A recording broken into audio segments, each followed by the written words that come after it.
Terima kasih. Assalamualaikum warahmatullahi wabarakatuh. Alhamdulillah wassalatu wassalamu ala asyrafil anbiya wa mursalin ala alihi wa ashabihi ajmain amma ba'du. Qala Allah ta'ala fi Qur'an karim minasyaitonir rahim wa'tasimu bihablillahi jami'an wa la tafarraqu.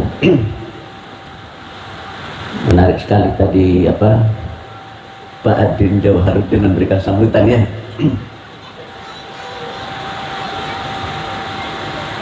Pak Giman bilang sama saya bahwa itu ada ketua umum GP Ansor yang mana beliau tunjuk,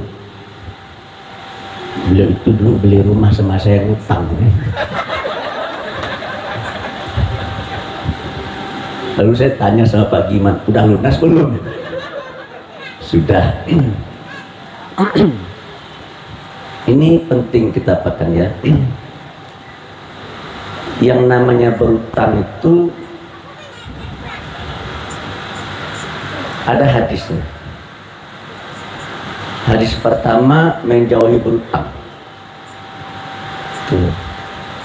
Yang kedua menyuruh berutang.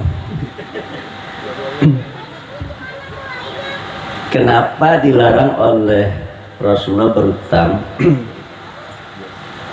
Karena banyak di antara kita kalau sudah berutang lupa diri. Karena lupa diri, lupa berutang. Kita kalau mati lalu dalam keadaan berutang, itu perjalanan rohani kita terganggu. Oleh karena itu jangan main-main dengan hutang. Makanya tadi saya tanya sama Pak Tuhan, sudah lunas sudah hutang ketua umum itu kita asuh.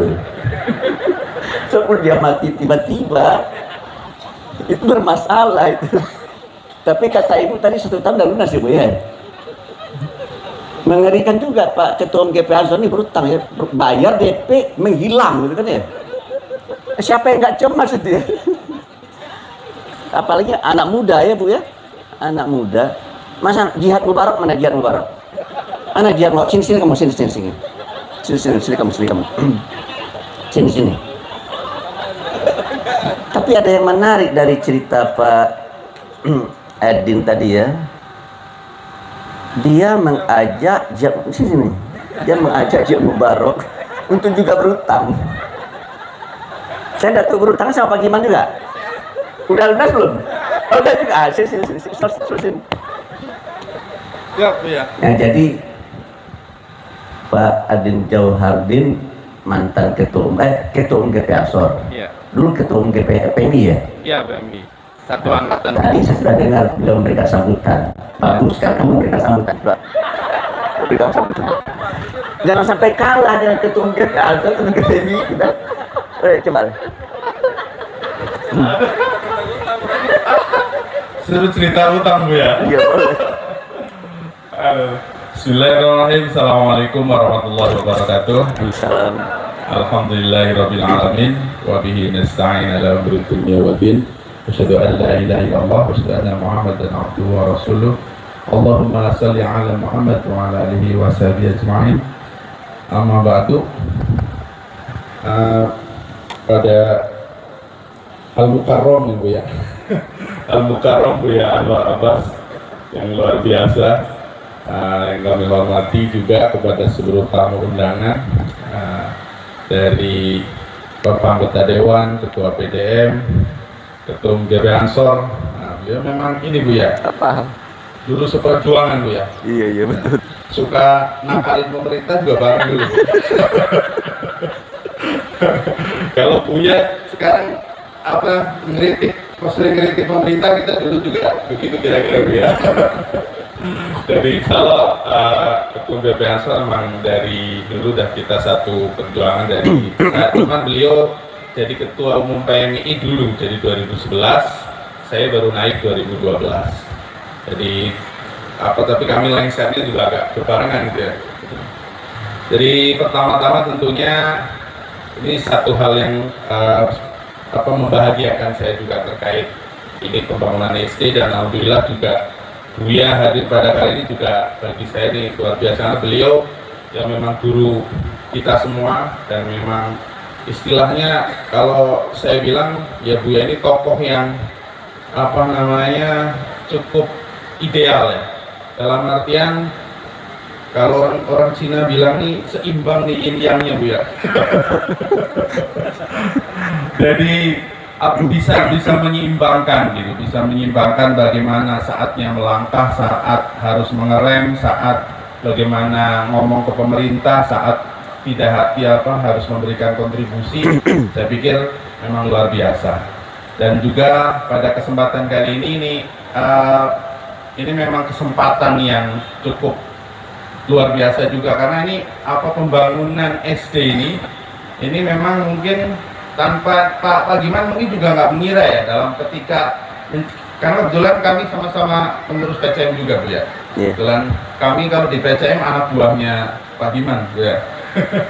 Jadi ketika pertama kali jadi pengurus juga nggak pernah terpikir akan membangun SD Muhammadiyah, tapi alhamdulillah terus ada Ibu Zul dan sekeluarga memberikan amanah wakaf, dan akhirnya ternyata ya Pak Giman membuat masalah.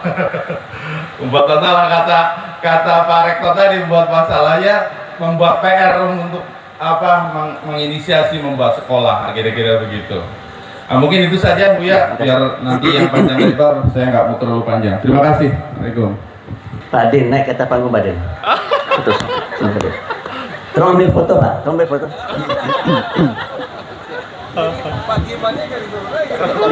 Pak Giman jangan naik. Foto. Yang bagus. Ansornya sekalian Bu ya? Enggak. Ansor mana? Banser. Banser mana? Koka mana? Banser sama Koka mana? Banser sama Koka mana? Banser sama Koka mana? Banser sama Koka mana? Oke, foto dulu. Ini foto dulu. Foto ini dulu. 1, 2, 3. Nanti saya kirim ke sudah PBN dulu ntar. Yang bagus. Divertikalkan. Tunggu dulu. Divertikalkan dulu. Mundur dulu Mas. Mundur dulu. Berdua dulu. Bertiga. Bagusnya saya duduk ya. Ya betul loh. Di KOH. Bagus. Nah, sekarang GP Ansor sama Kokam sama sama itu Banser sama Banser. Banser sebelah sini, Kokam sebelah sini. Iya. Habis itu berantem kalian ya. Banser situ. Iya. Sini. Saya saksikan mana ikan menang ketika berantem ya. Ini kayaknya Banser lebih gemuk-gemuk ya. Oke. Divertikalkan juga Pak, divertikalkan ya. Ya. Udah ya? Tangannya Buya, izin Buya. Iya, oke. Ya. Bagi saya ini sebuah peristiwa bersejarah ini. Iya. Udah, saya salami satu-satu ya. Satu-satu ya. Ini kok tangan kamu rasa tangan Muhammad bagaimana coba? Iya. Ini. Iya. Ya sudah, saya selami, kembali ke tempat masing-masing ya. Iya. Oh ya, makasih. Ini bapak-bapak dan ibu-ibu, ini peristiwa simbolik. Peristiwa yang penuh makna. Karena tahun 2008 saya pergi ke Teheran, Iran. Diterima oleh orang kedua dalam hierarki kepemimpinan di Iran. Orang pertamanya namanya Ayatullah Ali Khamenei, yang kedua beliau. Saya lupa namanya, tapi kata teman-teman saya namanya Ayatullah Ali Tashkiri. Nah, kata Ayatullah Ali Tashkiri ini begini, umat Islam, kata beliau, akan kembali memimpin dunia. Karena kita dulu pernah memimpin dunia di zaman daulat Bani Umayyah, kemudian di zaman daulat kakek saya Daul Abbasiyah, kemudian di zaman Daulah Turki Utsmani, kemudian digantikan oleh Eropa dan Amerika. Kata Ayatullah Taskiri ini, umat Islam akan kembali memimpin dunia. Saya kaget juga tuh. Cuma kata beliau, umat Islam yang paling penting itu bukan umat Islam dari Timur Tengah,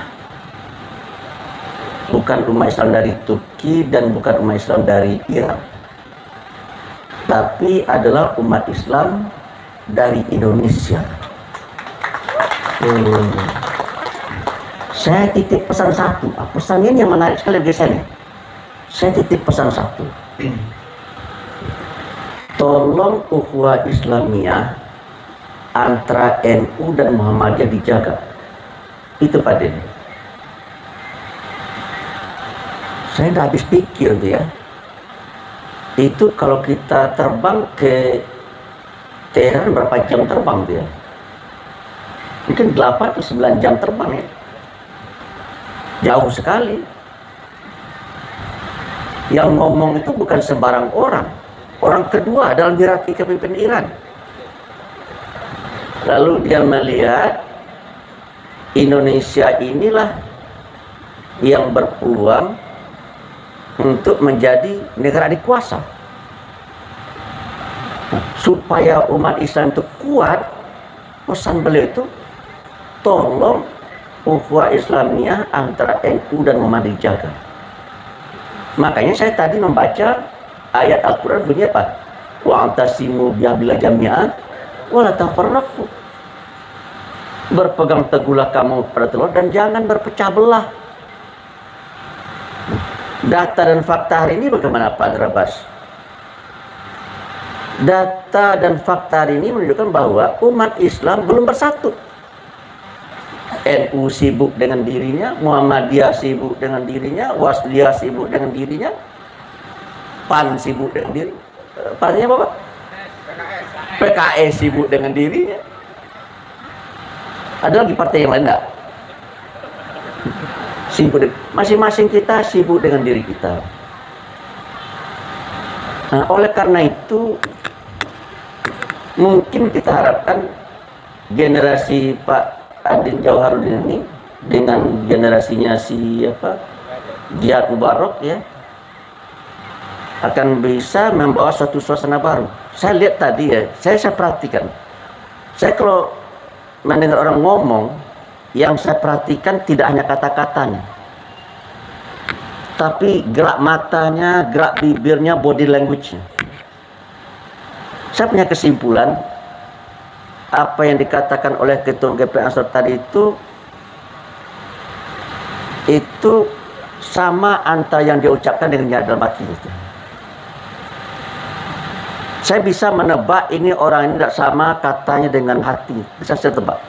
Umumnya benar. Tapi tadi saya lihat adalah keikhlasan dan ketulusan baik dari Jihad maupun dari Oleh karena itu saya titip pesan, karena saya umurnya akan 70 tahun. Pertengahan bulan ini umur saya sudah 70 tahun. Jadi kalau seandainya memakai hadis Nabi, umur umatku kata Nabi, baina sitin wa sab'in, antara 60 70. Nah, saya akan memperingati ulang tahun saya ke-70. Jangan-jangan saya habis memperingati meninggal. Begitu acara besok hari Sabtu, Sabtu depan kali ya. Sabtu besok. Sabtu besok kita ya. Ya, ramai orang datang mungkin berapa. Habis itu orang mengusung keranda saya. Nah, saya dulu takut mati. Takut sekali saya mati. Saya direktur rumah sakit. Kalau sakitnya saya kali 2 kali, setahun itu saya di opname 13 kali. 4 tahun saya menderita sakit. Dan dokter angkat tangan, tidak tahu dia penyakit saya apa. Tahu dia penyakit saya apa. Lalu kawan-kawan saya dokter tuh memberi saran pada saya berobatlah Pak Andra meski alternatif. Karena dunia medik ini, dunia kesehatan ini rimba raya. Kami hanya tahu sebagian saja, benar banyak kami nggak tahu lagi. Ya terpaksa lah saya berkelana mencari obat ke alternatif. Berpindah dari satu tempat ke tempat yang lain. Dan saya sampai kepada kesimpulan, maaf ini, tentu saja ini mungkin barangkali terkait dengan yang saya alami dan tidak dengan yang lain ya. Kesimpulan saya adalah, jika saya meneruskan berobat ke alternatif yang biasa saya kunjungi itu, maka saya rasa saya akan syirik. Tuh. Akhirnya kata istri saya, Bapak harus berhenti berobat dengan alternatif ini. Lalu saya bilang kepada Tuhan, ya Allah ya Tuhan, saya sudah letih dan lelah berobat. Dengan dokter saya sudah letih dan lelah 4 tahun. Dengan alternatif saya juga sudah letih dan lelah. Dan saya takut kalau akidah saya, keimanan saya rusak. Oleh karena itu sekarang saya menyerah kepadamu ya Allah. Kalau mati kataku ya matilah. Nah, ternyata di ujung pengembaraan saya itu Tuhan memberikan pertolongannya. Salah seorang pegawai rumah sakit di bagian laboratorium, Pak Andra Bas, boleh nggak saya memeriksa darah Bapak? Karena selama ini, selama 4 tahun, saya memeriksa darah Bapak atas instruksi dokter. Kalau tidak ada instruksi dokter, saya tidak bisa memeriksanya. Tapi boleh nggak? Boleh, silakan. Setelah dia periksa, 1 jam kemudian dia datang. Ternyata benar dugaan saya. Penyakit Pak Andra ini termasuk penyakit langka. Mudah-mudahan nanti insya Allah setelah mendapat advice dari dokter, penyakit Bapak sembuh. Dan syukurlah memang seperti itu. Ketika saya sakit seperti itu, saya sangat takut mati. Ibu takut mati enggak? Takut ya? Pak gimana? Istri takut mati nih? Ibu takut mati karena ditinggalkan Pak Giman itu kemana? Ya takutnya ditinggal Pak Giman aja saya takut. Kalau mati saya nggak takut. Kalau ibu dulu yang mati, lalu Pak Giman kawin lagi boleh nggak? Boleh ya? Tapi tulus dan nih. Kalau hari ini Pak Giman kawin lagi boleh nggak? Silakan Pak Giman, di depan jamaah banyak ya. Istri Pak Giman merestui Pak Giman kawin lagi. Hah? Tapi kan saya harus cerai dulu Pak. Oh, langkai dulu mayat ibu ya. Inilah ya, jadi saya nonton ini Mak Peci. Nanti coba dibuka YouTube ya. Mak Peci. Saya nggak tahu kalau bahasa orang Sunda itu ya. Jadi istrinya bilang sama Mak Peci ini, akan kawin lagi lah. Mak Pecinya nggak mau, tapi dirayu oleh istrinya supaya kawin lagi. Kata Mak Pecinya, saya mau kawin lagi asal kamu yang carikan. Dicariin oleh istrinya. Tuh, dapat calon 5 orang calon. Lalu oleh istrinya Mak Peci masing-masing diwawancarai. Jatuhlah pilihannya kepada istri kedua hari ini. Jadi nanti Bu cari 5 calon dua untuk Pak Giman. Ibu pilih satu yang klop dengan ibu ya. Ya Bapak dan Ibu, ini Pak Ketum Pak Din. Kalau di NU kawin 2 itu jasa, kawin 3 luar biasa. Kalau di Muhammadiyah jangan coba-coba. Muhammadiyah, saya berniat saja baru udah kena marah oleh Ibu Baisyir. Baru berniat saya dimarahin itu ya. Padahal baru berniat ini, baru saya ungkapkan saya ingin kawin lagi, dimarahin. Tapi kalau di NU enggak, direstuin gitu ya. Nah baik. Ini rencana Pak Giman untuk apa ini? Sekolahan. Udah ada duitnya kan? Alhamdulillah. Alhamdulillah. Hah? Sedikit, kan 2 juta. Sedikitnya berapa? 2 juta Bu ya. 2 juta baru satu kelas. Ya, Satu kelas ya. Satu meter sekarang berapa? 1 meter kayak 3 juta Bu ya. 3 juta. Ya memang sekitar pasarnya. Tapi saya yakin kalau Pak Giman yang memulai, insya Allah bisa selesai ya. Tentu tidak harus 6 kelas sekaligus ya, bisa dibuat berangsur bertahap ya. Jadi Bapak dan Ibu, saya punya kesimpulan begini. Ini bukan kesimpulan saya, tapi sudah menjadi teori. Yang membuat teori ini namanya Profesor Dr. Malik Fajar. Kata Pak Malik Fajar begini, jika di suatu daerah, di suatu tempat, di suatu lokasi, di situ ada Muhammadiyah, lalu di tempat tersebut, di wilayah tersebut, tidak ada amal usaha, maka Muhammadiyah di situ tidak akan bisa berkembang.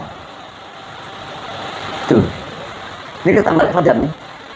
Jika di suatu daerah ada Muhammadiyah dan di situ tidak ada usaha, maka Muhammadiyah daerah itu tidak akan maju. Oleh karena itu, jika Muhammadiyah ingin maju di daerah tersebut, maka dia punya amal usaha. Nah, dibuat lagi teori oleh Pak Malik Fajar. Di daerah yang amal usahanya maju, maka Muhammadiyah daerah tersebut maju. Kita kasih contoh ya. Di Solo, di sana ada Unis Muhammadiyah Surata maju,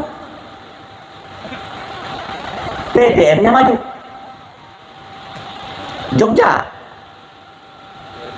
ada UAD, ada UMY, ada Universitas Aisyah maju, wilayahnya maju. Depok, karena amal usahanya sedikit, karena amal usahanya tidak maju, maka Depoknya juga tidak maju. Sekarang saya berhadapan dengan warga Muhammadiyah Depok. Apakah warga Muhammadiyah Depok ingin Muhammadiyah Depok maju? Ingin maju apa enggak? Maka buatlah amal usahanya maju. Dan saya rasa Pak Giman punya azam, punya tekad seperti itu ya. Udahlah Pak Giman, duit Pak Giman wakaf adalah sebagian itu apa? Cari apa lagi Pak Giman? Tadi saya tanya Pak Giman tidak mau kawin lagi kan? Udahlah, uang yang direncanakan untuk punya istri kedua tuh manfaatkan tuh. Ibu Giman.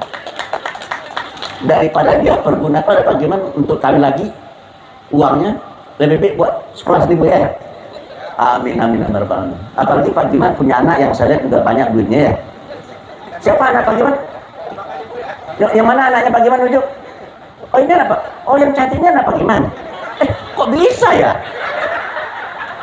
Bapaknya jelek, ibunya jelek, anaknya cantik, bagaimana kok bisa ya? Hah? Bagaimana itu Pak? Sepanjang pengetahuan, makanya banyak orang mau kawin sama saya. Karena ingin perbaiki keturunan, katanya saya ganteng, katanya. Saya juga bingung itu. Ada janda, Pandrabas, bagaimana kalau kita kawin? Saya ini sudah tua, tidak apa-apa Pandrabas gitu. Saya ingin hanya bibit Pandrabas. Jadi ternyata ada juga perempuan yang ingin bibit dari. Cuma kalau Pak Giman punya anak cantik seperti ini, mungkin karena berkat doa kali ya. Nah, ya jadi nanti tolong ya, tolong bapaknya didorong. Saya juga sekarang begini, saya punya anak 3. Kata anak saya, sudahlah Pak, apalagi yang Bapak cari? Lebih baik uang Bapak itu Bapak pergunakan untuk ibadah. Nah saya kemarin ke Parung Panjang. Saya beli tanah di sana untuk Muhammadiyah 1000 sekian meter. Nah, cuma kawan-kawan di sana saya lihat ya, dia rapiin tanahnya, dia foto, dia buat YouTube, dia kirim ke saya. Buat lagi acara, kirim ke saya. Lakukan ini, kirim ke saya. Ini apalah maksud orang ini? Udah, maksudnya supaya saya itu ngerasain kali ya, supaya saya itu bantu.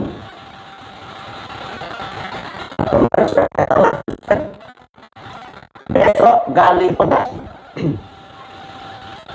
saya akan buat sekolah di tempat ini. Tolong bantu saya langsung saya doanya. Kalau Bapak Ibu bantu saya dengan doa.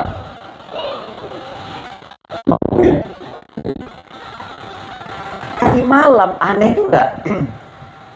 Ini pengalaman Pak Ade. Saya kagum sekali sama seorang mahasiswi yang bisa berdebat dengan orang lain. Dan ketika berdebat, orang yang agama itu berkolot dari dia. Lalu saya hubungin teman saya namanya Kodendi. Coba ibu lihat YouTube bu ya. Pernah dengar Kodendi? Kodendi. Siapa Rifa ini? Orang kampung Buya itu. Kasih saya nomor teleponnya. Dia kasih nomor telepon. Udah beberapa kali saya ber-WA-WA dengan beliau. Dia kira saya ini mungkin barangkali anak sosial dia. Dia kira mungkin saya ini anak sosial dia gitu. Cakap-cakap kita tukar pikiran. Terus saya tanya, Uni Rifa ini kuliah di mana? Saya sedang kuliah di UNAS Muhammadiyah Maluku Utara. Semester berapa? Semester 6. Lalu saya kirim YouTube dia. Ini YouTube ini betul enggak Uni Rifa ini yang apa? Yang punya? Iya. Kalau begitu saya punya niat dengan istri saya. Uni Rifa sekarang semester berapa? Semester 6. Saya akan menanggung seluruh biaya kuliah Uni Rifa. Dia nangis. Kenapa menangis? Biasanya bersyukur kepada Tuhan katanya kan. Kok ada orang yang bersimpati kepada saya. Lalu saya hubungi rektornya supaya mahasiswi ini disapa. Dia sedang kuliah di semester 6. Kata rektornya, sudah Bu ya, saya kasih dia beasiswa. Jangan Bapak kasih dia beasiswa. Kalau nanti Bapak kasih beasiswa atas nama Universitas Muhammadiyah, yang masuk surga Universitas Muhammadiyah. Sementara saya juga mau masuk surga. Apa yang ingin saya ceritakan ya? Yang ingin saya ceritakan begini. Saya setiap akan berbuat baik. Hambatan dan kendalanya luar biasa. Setiap saya mau berbuat baik, saya berperang dengan diri saya sendiri. Dengan siapa Pak Andreas berperang? Dengan dua hal. Satu dengan setan, yang kedua dengan hawa nafsu saya. Kata setan kepada saya, jangan dibantu Pak Andreas. Kata hawa nafsu, jangan. Ada sekitar 15 menit saya berperang itu Pak Giman. Lalu saya ambil sikap. Mbak Rifa, kirim nomor rekening. Kirim nomor rekening, saya tunggu. Sembari menunggu itu, yang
Papa buka WA, Papa mendapatkan gantinya dari. Lalu saya sebut jumlahnya, kata istri saya, kasih dong kita sebagian katanya. Jadi yang namanya istri ini sama aja, selalu minta bagian dari rezeki yang diperoleh oleh suaminya ya. Tapi istri saya sudah ngerti, sudah paham betul dari diri saya.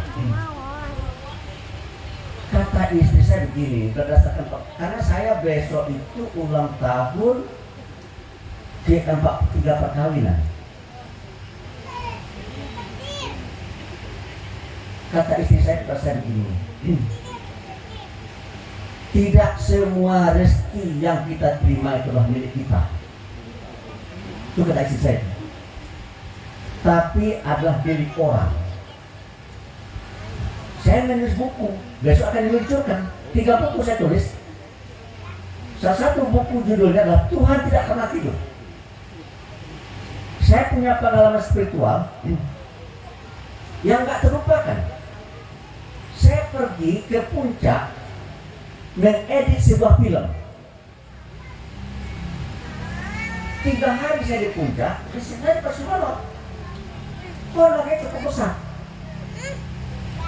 Begitu saya pulang, dalam hati saya, ini uang tidak akan saya ambil sepeser pun. Semuanya akan saya kasih sama istri saya. Saya ingin membahagiakan istri saya. Saya ketok pintu, dibuka oleh istri. Apa kata istri saya? Untung datang, untung sudah pulang. Kata istri, ada apa? Itu ada ibu dalam sedang menunggu. Dia betul-betul berada dalam keadaan kesulitan. Dia butuh bantuan. Setelah saya masuk kamar, tadi apa? Menemui ibu ini tamu saya. Lalu ibu itu bercerita tentang kesulitan dia. Dan dia minta dibantu yang jumlahnya persis sama dengan uang yang ada di amplop. Saya panggil istri saya ke kamar. Nah, itu yang dia minta itu kok jumlahnya persis sama dengan yang apa? Yang dalam amplop.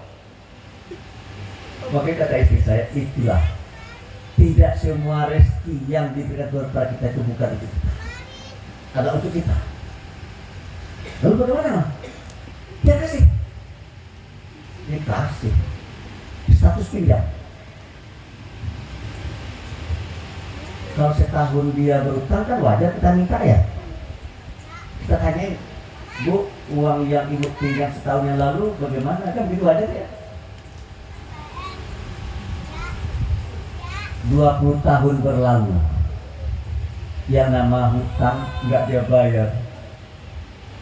Tiba-tiba saya dapat telepon dari anaknya. Om, kata papa, mama berutang kepada om. Oh iya, mama udah meninggal om. Oh, kaget juga saya.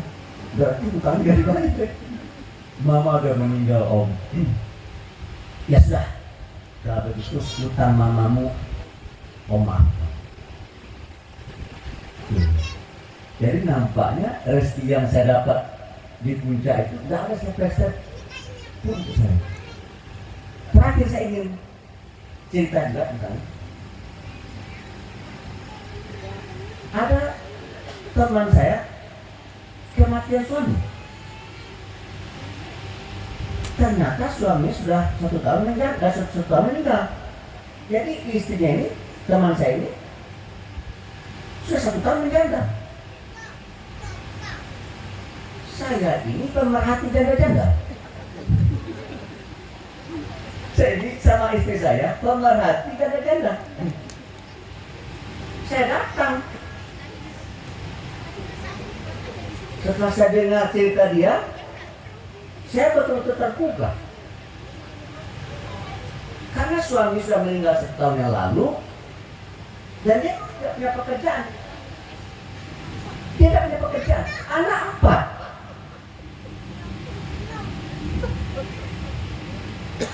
Lalu saya kasih uang. Nah ini uang untuk anak-anak, untuk ibu, untuk anak-anak. Jam 8 pagi, sama sih nggak? Jam 8 pagi, ibu yang janda itu saya kasih duit. Jam 10 pagi saya dapat uang. Pak Rabas, itu saya. Itu apa? Saya ingin mengasih bapak duit. Uang apa itu? Saya tidak berhak rumah zakat. Karena saya orang kaya. Ukuran kaya itu begini, terpenuhnya kebutuhan pokok, itu udah kaya itu. Jangan dibayangkan konglomerat ya. Orang kalau sudah terpenuhi kebutuhan pokoknya itu udah kaya itu. Saya orang kaya. Saya tidak berhak rumah zakat. Kata orang ini, madrasahnya bukan zakat. Aku nggak uang zakat, uang apa ini? Saya tidak tahu. Dari pagi saya ingat Pak Narabas. Dan saya ingin sekali ngasih Pak Narabas uang. Setelah dikirim nomor rekening, kalau begitu saya kirim. Masuk berapa?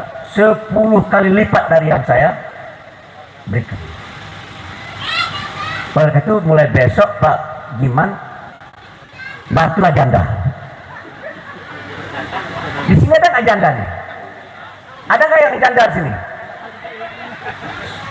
So di kampung Pak Giman, saya dibawa oleh Pak Giman ke apa? Ke kampungnya. Gimana namanya? Purbalingga. Ada ibu tua. Ibu masih punya SIM? Enggak. Ibu janda. Naik ke atas panggung. Saya bawa ke atas panggung. Saya kasih duit. Ibu punya suami enggak? Enggak, saya enggak. Naik ke sini, saya kasih duit. Terus di belakang, Pak saya dua janda. Naik ke atas, saya ke atas. Akhirnya bawa ibu. Panggung itu penuh dengan janda. Habislah uang saya dalam kantong. Terus ini kenangan juga nih Pak Din ya.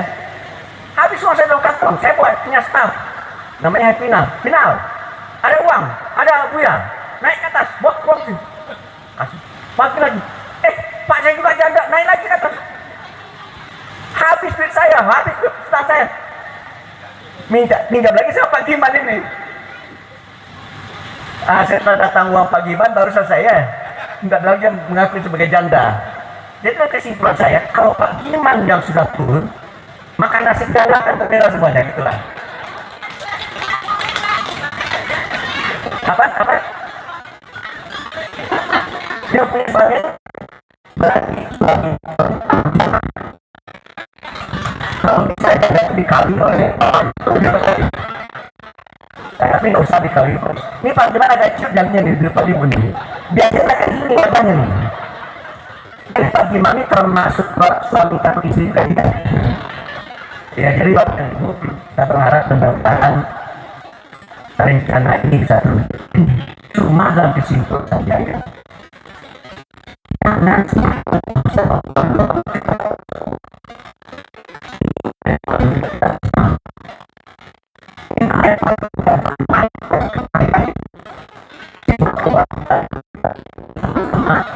dan seperti pengetahuan saya, semua amal usaha berbahagia seperti itu.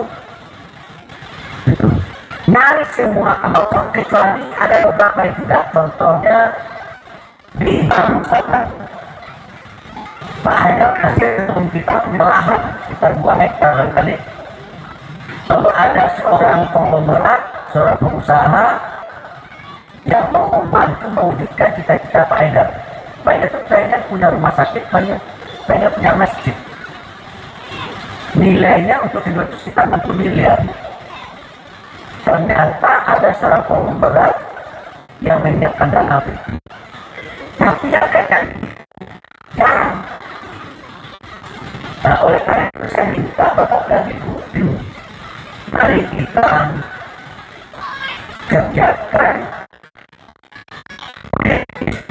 ini secara bersama-sama Saya kira orang Padang. Ada orang Padang nggak sih? Oh ya, saya punya teman sekelas namanya Yunita, coba tadi. Tapi dia kelas dua yang ngikutin. Oh Yunit satu kelas. Ibu akhir sini. Ibu akhir di yakin ya? Ini Ibu Yunita, ini kawan sekolah saya. Yang lewati ya. Kalau Yunita itu teman sekolah saya. Yang pernah saya taksi dulu ke sekolahnya. Tapi kalau Yunita ini, dia punya teman itu calon istri saya tidak jadi ya.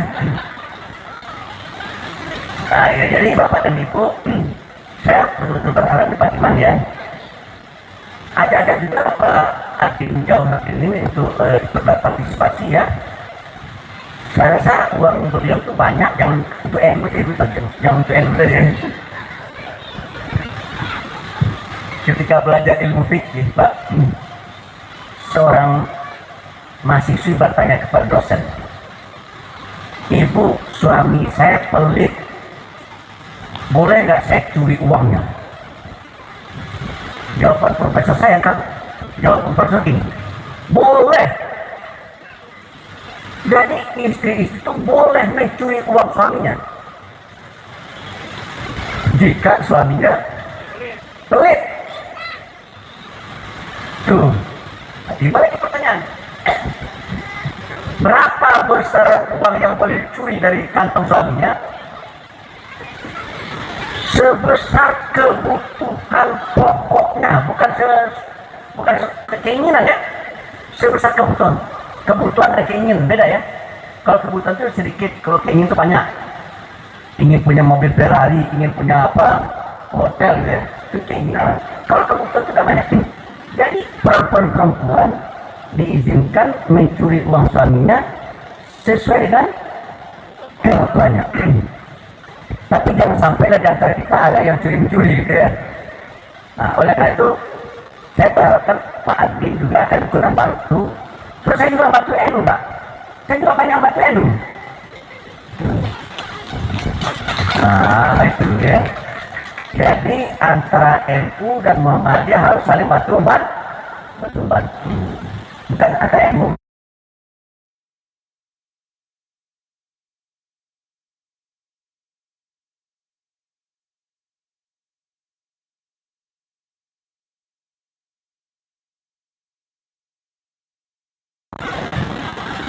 Berat sama dipikul, ringan sama dijinjing. Nah, ada lagi satu filosofi orang Minang yang ini jangan tidak pakai dalam pergunakan ilmu fisika. Kalau pakai ilmu fisika nggak masuk nih. Tentang fisika, jangan dibaca filosofi orang Minang dengan ilmu fisika.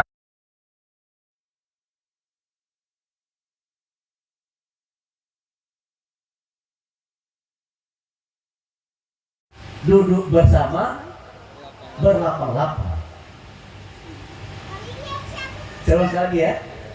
Duduk sendiri, bersempit-sempit.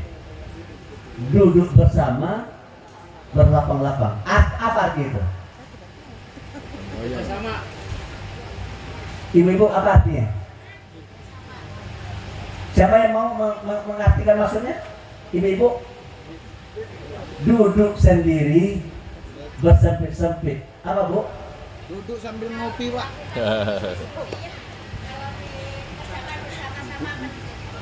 Ya, Ibu. Kalau sendiri kan berat, Pak. Kalau banyak orang kan ringan. Nah, itu istrinya. Bu, ini Bu dikasih 100.000 ya.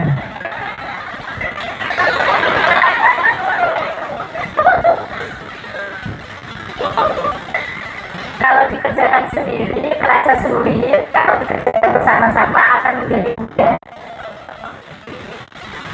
Bersama-sama akan menjadi mudah. Kalau sendiri terasa sulit. Jadi begini Bu ya, saya sekalian curhat. Saya eh, berapa tahun ini 3 tahun mendirikan PKI ya. Itu suami saya itu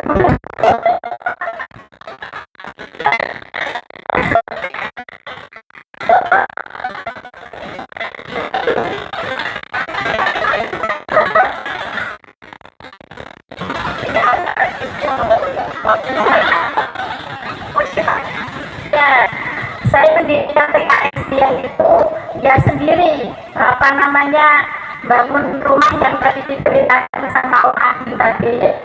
Akhirnya saya jadikan PKI dia.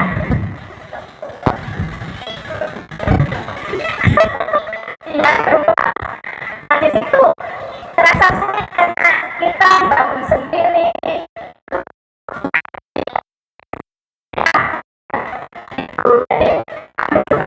Bagaimana caranya PKI Siah itu bisa menjadi besar. Kalau kita itu sudah 4 tahun mengurusi izin operasional ya, masih terkendala karena tanah kita itu belum sampai 300 meter. Katanya kalau mendirikan PK itu harus 300 meter, harus 300 meter, 200 meter.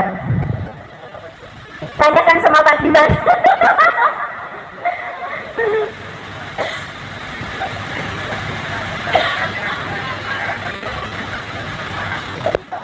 Rp3.500.000, 350 juta. Jadi itu kita masih mengalami kendala sampai hari ini sehingga nggak ada. Bahkan kita tiap bulan minus Pak Haji Bu ya. Iya, seperti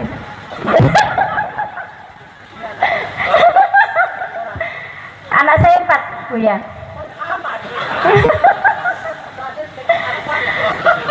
Kalau jadi semua ada 7 Bu ya. Ya. Jadi begitu Bu ya, mungkin ya itulah bapak-bapak dan ibu-ibu di sini bisa membantu kami gitu ya, bagaimana caranya bisa membesarkan Aisyah. Saya sebenarnya bisik-bisikin ke Pak Diman tolong selipin dong di sini TK Aisyah gitu. Kan ada 1000 meter gitu ya, 300 meter buat Aisyah lah gitu. Biar 1000 meter. Iya.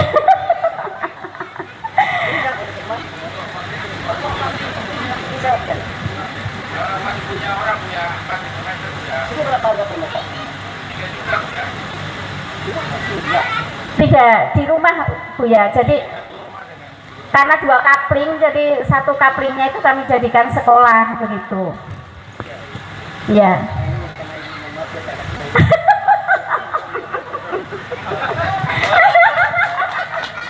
Terima kasih Bu ya. Tapi jangan ada lagi yang panggung ya. Tidak ada lagi duit di sini ya. Ya baik, kalau gitu saya akhiri. Ini bagi saya, ya makasih. Saya makanya malas saya pergi ke memenuhi undangan ini. Habis duit saya, benar. Makanya saya mikir, kalau tidak ada uang dalam kantong, saya tidak datang saya. Begitu Pak Din, benar Pak Din. Itu. Jadi kalau tidak kaya kita Pak Din jadi pimpinan pusat media ini ya, tidak berharga gitu. Jadi ada stok uang di sini nih. Ya sama ya. Ya. Tapi disitulah kegembiraan kita ya. Mana kegembiraan kita ya, dengan kita bisa memberi ya kita gembira lah gitu. Dalam kesimpulan saya ternyata memberi itu nikmat. Pelit itu ternyata membuat diri kita susah sendiri ya. Itulah Pak dan Ibu, mari kita akhiri acara ini bersama baca hamdalah. Terima kasih. Wassalamualaikum warahmatullahi wabarakatuh.